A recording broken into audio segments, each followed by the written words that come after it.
Wealth creation point of వ్యూలో ఎవరు కూడా సరైన అనాలిసిస్ తీసుకోలేరు, సరైన అనాలిసిస్ ఇవ్వరనమాట.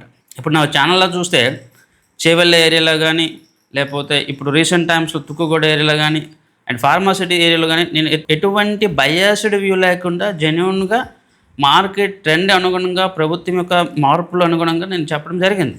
సో అనాలిసిస్ అనేది ఎప్పుడు కూడా అన్బయాస్డ్గా ఉండాలి, ఎమోషన్స్ లేకుండా ఉండాలి.